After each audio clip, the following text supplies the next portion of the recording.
овој мандат Министерството за здравство се користи на некој начин само како алатка, од каде што ќе треба да се обезбедат дополнителни суми средства кои што ќе се искористат за незнайни цели или ќе завршат во одредени джепови.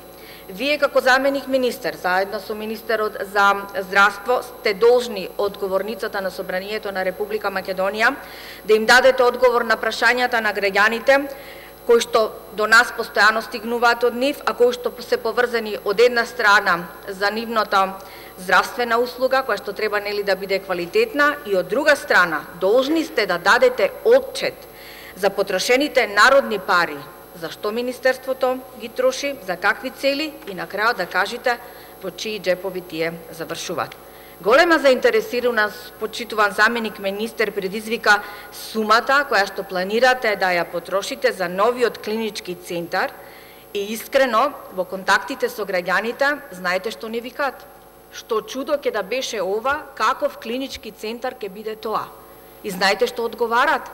Да не случајно некој си чудо од Вселената, да не биде како вселенски брод кој што ќе лебди во просторот, па наместо болните пациенти да доаѓаат до клиничкиот центар, може би тој ќе се движи до Штип, до Струмица, до Охрид, до Струга, таму каде што е потребен. Затоа што се работи за 480 милиони евра, почитуван заменик министер, средства, народни пари кои што треба да бидат потрошени за изградба на овој клинички центар.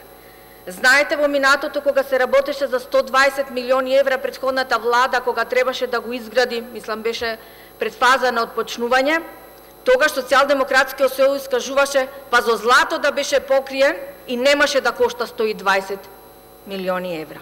Сега вие барате 4 пати повисока сума, 480 милиони евра, а не верувам дека за 4 пати ќе ја подобрите здравствената услуга, бидејќи во овие 2 години покажавте дека не могли сте тоа да го направите. Сакам да им одговорите на граѓаните. Прво, да ја кажете реалната сума, колку овој клинички центар ќе кошта, бидејќи граѓаните не пијат мастило, почитуван заменик министер, многу точно знаат колку метри квадратни градежен материјал влегува, цената на градежниот материјал и така натаму. Второ, сакам да им објасните на граѓаните каде планирате тие 360 милиони евра, во чии джепови или зашто би ги искористиле.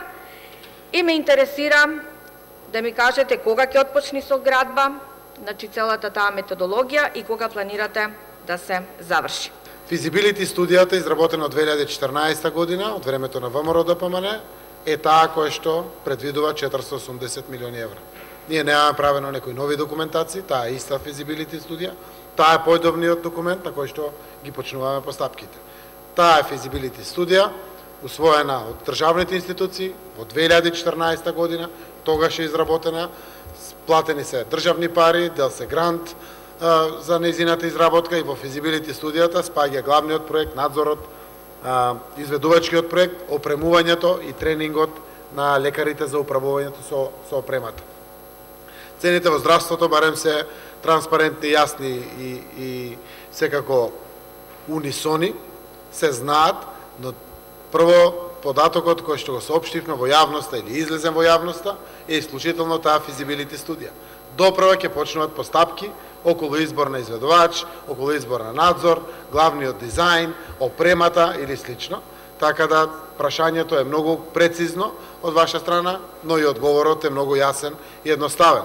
480 милиони евра за клиничкиот центар е податокот кој што излегува од единствениот документ, физибилити студија за клинички центар во главниот град Скопје, изработен 2014 година од владата на ВМРО ДПМН.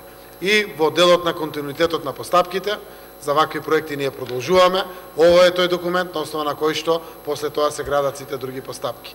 Јас не сакам да бидам негативно сватен или критички да се однесувам.